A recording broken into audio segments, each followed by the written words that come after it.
Welcome, ladies and gentlemen, to Read By Firelight, a series I hope puts some life into the biographies of characters in Dead by Daylight. Today's episode will only feature a single killer, and that killer is Anna, aka the Huntress. As soon as Anna was able to walk, her mother started teaching her how to survive a harsh, solitary life in the northern woods. Living in such an extremely remote and dangerous area required skill and resilience. When sunlight became too dim for productive activities, they would take refuge in their house, a sturdy old cabin constructed to resist the toughest winters. Close to the hearth's warmth, Anna would rest in her mother's arms, surrounded by the few wooden toys and masks she had crafted for her. Drifting off to sleep with stories and lullabies, she dreamt happy dreams, ignorant of the events that would soon change everything. Anna and her mother were stalking a great elk through the woods. They knew it was dangerous prey, but it had been a particularly difficult winter, and they were almost out of food.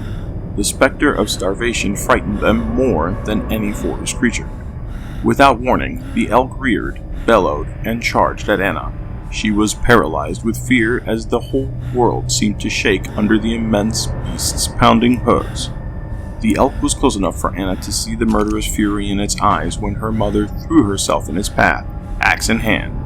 A blood-curdling scream escaped from her lips as the elk impaled her upon its antlers and hoisted her into the air. With all her strength, she brought her axe down on its head again and again while it tried to shake her loose. With a sickening crack, the antlers snapped, and Anna's mother was free. The beast collapsed. Anna was too small to move her mother's broken body, so she sat with her in the clearing where she had fallen. To distract her from the dying elk's cries, Anna's mother held her and hummed her favorite lullaby. They stayed like that, the huntress and the elk getting quieter and colder, until Anna was alone in the silent forest.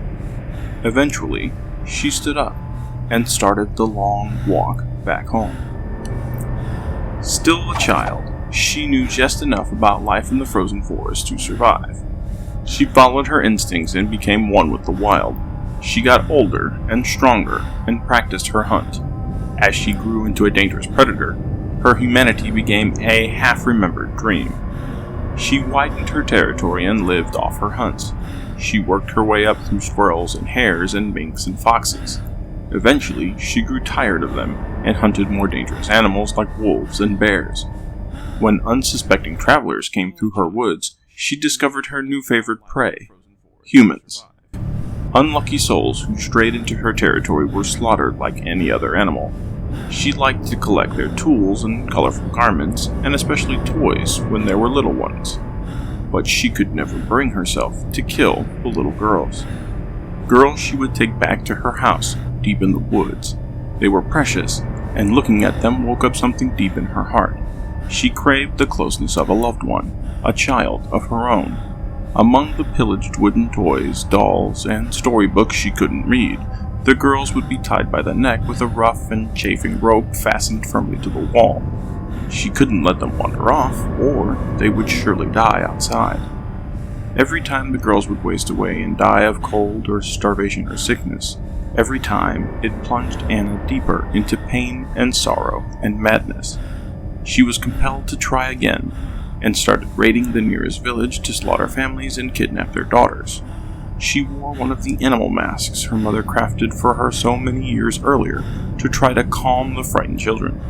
Villagers spread the legend of a half-beast lurking in the Red Forest, the Huntress, who killed men and ate little girls. War eventually came to the forest. German soldiers began to pass through on the march to attack the collapsing Russian Empire. During these dark times, there were no more travelers. The villagers had abandoned their homes, and no more little ones to be found. Only soldiers. Many of them were found with violent axe wounds. Whole groups disappeared mysteriously.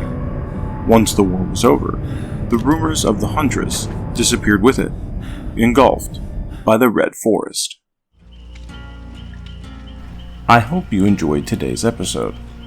If you happen to have missed any of the other episodes, be sure to click on the playlist the entity has provided you.